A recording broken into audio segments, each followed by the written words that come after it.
Bonjour et merci beaucoup de cette invitation. Merci d'être présents si nombreux. Et donc on m'a demandé de vous présenter le comité que j'ai l'honneur de présider et d'illustrer les leçons tirées de la pandémie de Covid-19.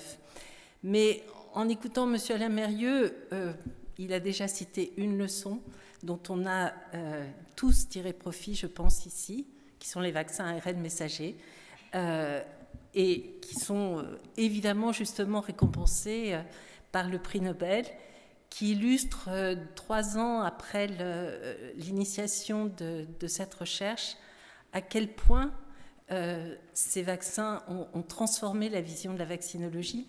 Alors je ne parlerai pas beaucoup de vaccins puisqu'il y a un autre de nos collègues qui va en parler, mais voilà, c'est une des leçons, je pense, principales que l'on peut tirer de la pandémie de Covid. Alors, quelles sont les leçons que l'État a tirées de cette pandémie Covid dans un premier temps?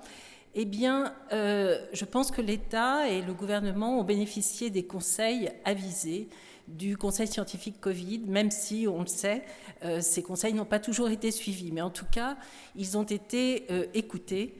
Et les membres du gouvernement ont considéré qu'il était nécessaire que la France se dote d'un conseil scientifique qui l'aide à veiller et à anticiper sur les risques sanitaires, qui aide le gouvernement, et c'est donc un comité qui a été créé il y a 1 an par un décret faisant suite à la fin de la loi d'urgence sanitaire et à la fin du conseil scientifique Covid.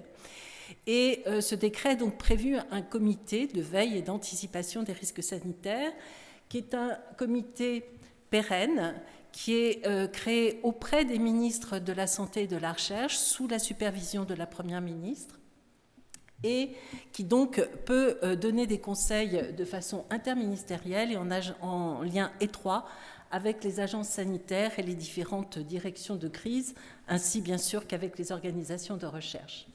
Et donc ce comité est un comité pérenne, comme je le disais. Donc la première leçon, c'est que le Conseil scientifique Covid, qui était un comité de crise, se transforme en un comité pérenne. La deuxième leçon, c'est que les missions ne peuvent pas être restreintes à une maladie. En fait, on ne sait pas quelles vont être les maladies émergentes, on ne sait pas de façon précise quels sont les risques sanitaires.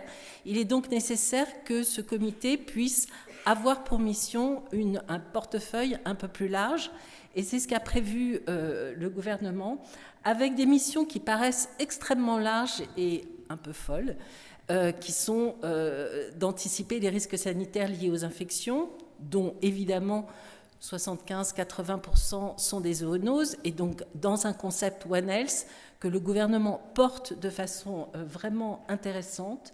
Mais ce ne sont pas seulement les risques infectieux, également les risques liés à l'alimentation, les risques liés aux pollutions atmosphériques, au changement climatique, ces derniers risques étant très souvent, in fine, des risques infectieux, mais pas toujours. Et donc,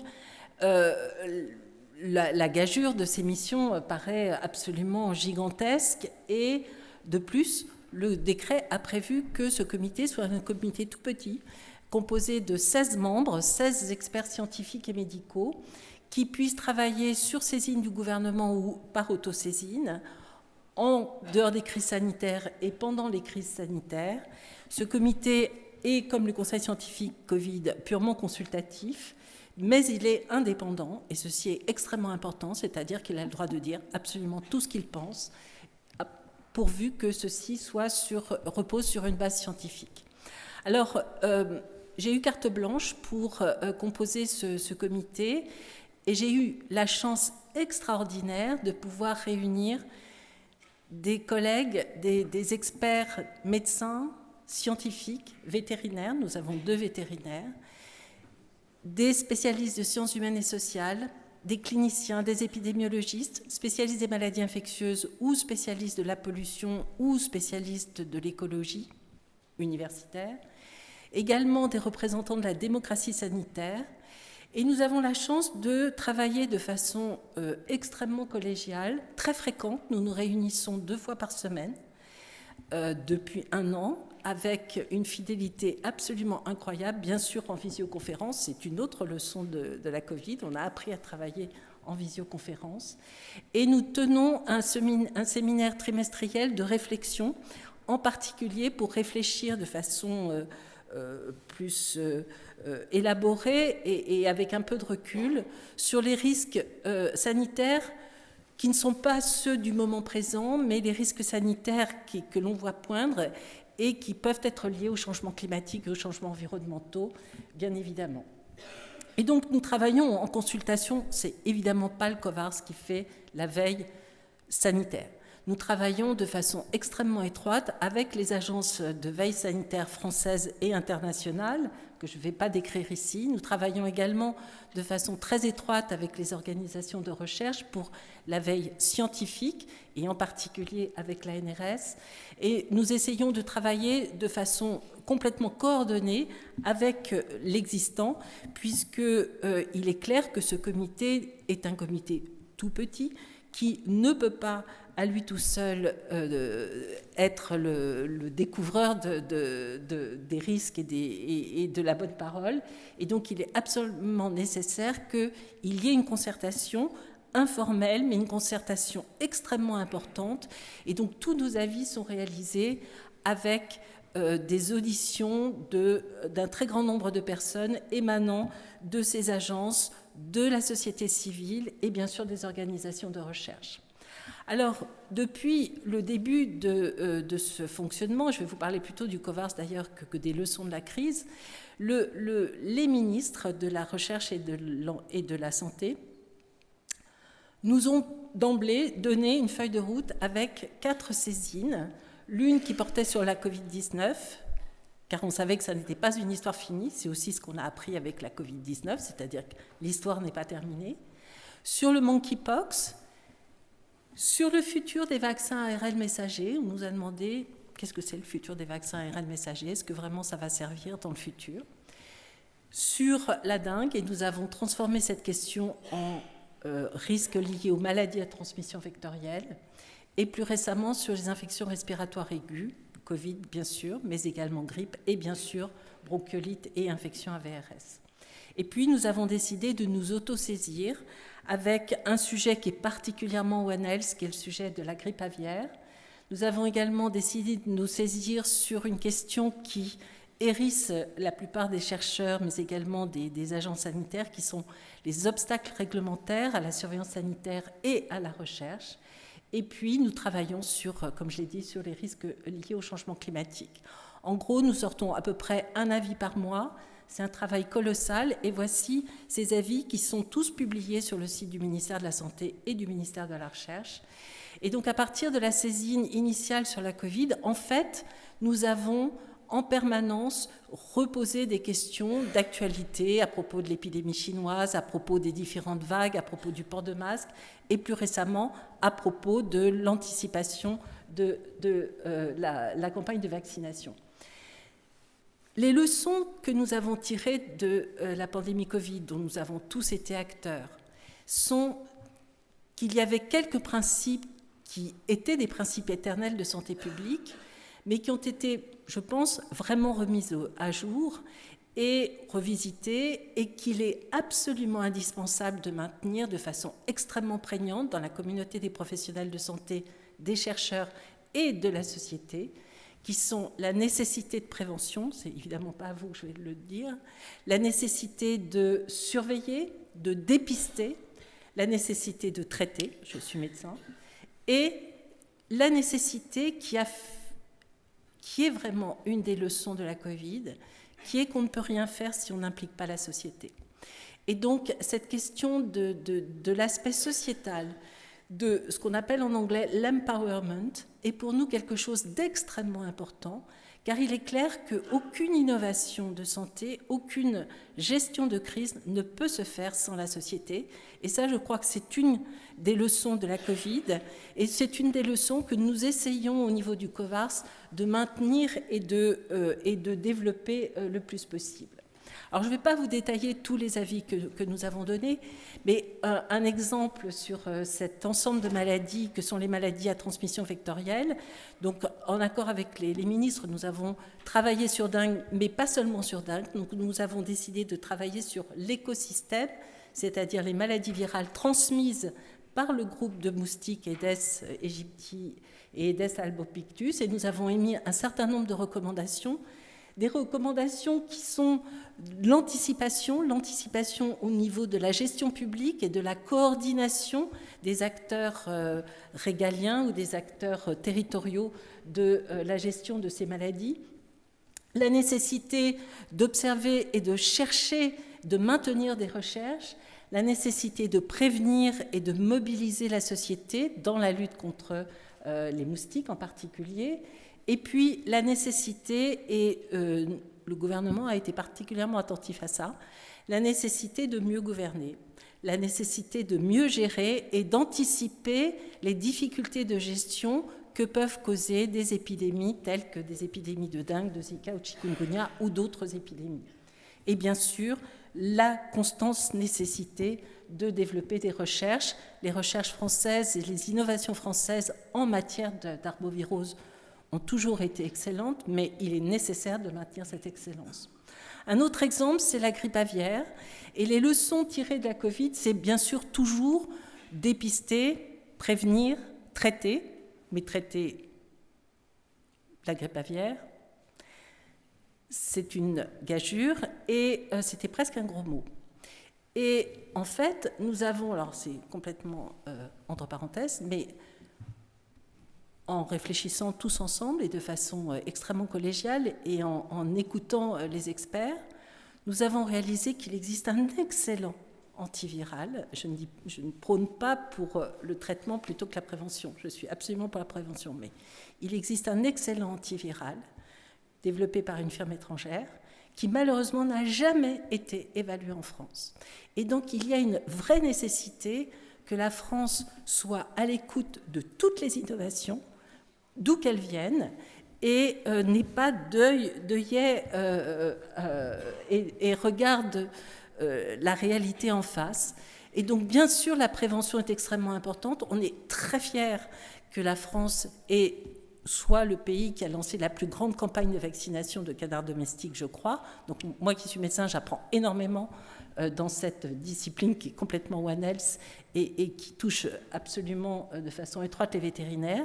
Dans cet avis, nous avons prôné le rapprochement entre la médecine vétérinaire et la médecine humaine. Et je plaide auprès du ministre de la Santé pour autoriser les vétérinaires à aider au diagnostic des suspicions de grippe aviaire dans les élevages qui sont touchés. Nous plaidons également pour qu'il y ait un rapprochement entre la recherche sur les vaccins vétérinaires et les vaccins humains, de manière à avancer plus vite. Et donc sur ce sujet, comme sur d'autres sujets, nous plaidons de façon extrêmement importante pour le rapprochement des médecines humaines et vétérinaires. Donc pour conclure sur cette partie, les leçons de la Covid, c'est vraiment cette constance de l'anticipation des risques liés aux infections, bien sûr, et aux risques sanitaires d'une manière générale, avec cette constante triade qui est prévenir, dépister, traiter, plus l'implication de la société, qui est absolument un point majeur, et comme je le disais, que nous a appris la crise Covid. Et pour finir, la crise Covid nous a aussi appris qu'il était absolument nécessaire de maintenir une performance de recherche, et Hervé Raoul est dans la salle, une performance de recherche la meilleure possible. Et bien sûr, la France n'est pas toute seule dans le monde, la France est en compétition, et donc nous avons dressé des bilans des capacités de recherche sur ces différents programmes, sur ces différents sujets. La France est au rendez-vous, mais la France a des retards. En particulier, nous avons mis le doigt sur l'absence criante ou la quasi-absence de recherche sur les vaccins à base d'ARN messager et la nécessité impérative pour la France de développer cette branche de la technologie vaccinale. Et bien évidemment, nous prônons pour, et c'est encore une leçon de la Covid, nous prônons pour que la recherche dans l'anticipation de ces risques sanitaires joue un rôle majeur, mais que cette recherche soit simplifiée au maximum, tant sur le plan réglementaire que sur le plan financier, que des financements pérennes soient ouverts à la recherche sur ces risques sanitaires, puisqu'on est vraiment, et la Covid l'illustre bien, il y a eu un pic de financement absolument normal pour comprendre la Covid, pour développer des traitements des vaccins. Le risque, c'est qu'avec la baisse de l'incidence et du danger, eh bien, ces financements diminuent. Donc, la nécessité d'une pérennisation de l'anticipation et de la préparation aux risques sanitaires, notamment par la recherche, nous paraît un point extrêmement important. Et pour finir, je voudrais à nouveau revenir sur l'importance que revêt pour nous l'implication de la société civile. Je pense qu'avant, la communauté mondiale n'avait pas réalisé à quel point cette société est extrêmement partie prenante dans la gestion et l'anticipation des risques sanitaires. Et donc, si j'ai un message à donner au musée Mérieux, c'est peut-être de l'ouvrir le plus largement possible à la société civile pour que la société prenne conscience de l'immense chance que nous avons d'avoir des innovations médicales et que ces innovations médicales doivent être comprises, doivent être transmises. Et je crois que c'est vraiment ça, la principale leçon de la Covid, c'est accélérer l'acceptabilité, en tout cas dans notre pays, peut-être moins dans d'autres, mais en tout cas dans notre pays, l'acceptabilité par la société de l'innovation médicale, qu'elle soit thérapeutique, à condition qu'elle soit bonne, vous voyez à quoi je fais allusion, et ou qu'elle soit préventive. Voilà, je m'arrête ici, merci beaucoup.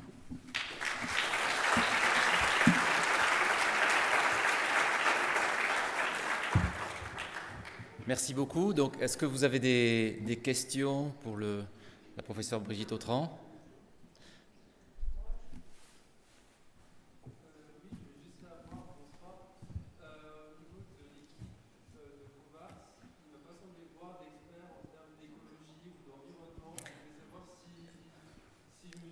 Oui, vous êtes trompé. Nous en avons deux.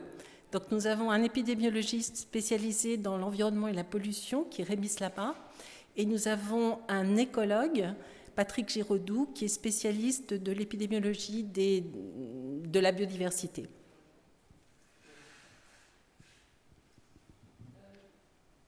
À part ouvrir beaucoup le musée Mérieux, est-ce qu'il y a d'autres pistes pour impliquer la société, les citoyens? Est-ce qu'il va y avoir des financements dédiés, par exemple, à de la médiation scientifique? Moi, j'ai pu comparer entre deux pays. Ouais. Il y a des pays qui ont beaucoup utilisé le Covid pour expliquer l'immunologie. J'ai des amis qui m'ont dit on sait tout maintenant sur les anticorps et tout ça. Et en France, on a très peu eu ça. Alors, dans tous nos avis, nous plaidons pour ça. Et chaque fois que nous émettons un avis, je le remets en main propre au ministre. Et donc, je plaide de façon extrêmement importante pour qu'il y ait un financement de ce qu'on appelle la recherche participative, c'est-à-dire que la société puisse participer aux recherches. C'est particulièrement le cas pour la lutte contre les moustiques, par exemple. C'est aussi particulièrement le cas pour la grippe aviaire, où il est nécessaire que la société participe à la découverte et soit protégée d'oiseaux morts. C'est évidemment important pour la prévention des infections respiratoires. Il faut que la société soit informée.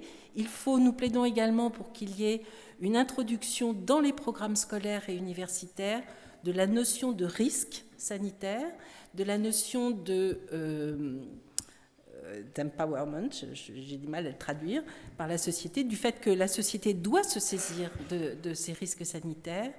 Et également, nous plaidons pour la communication sur l'innovation médicale et préventive.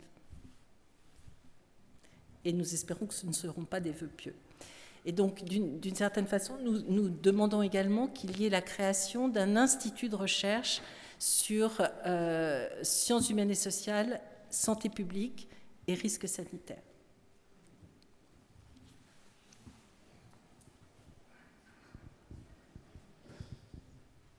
Pendant la crise du Covid, il y a eu un énorme retard à la mise en route, à la mise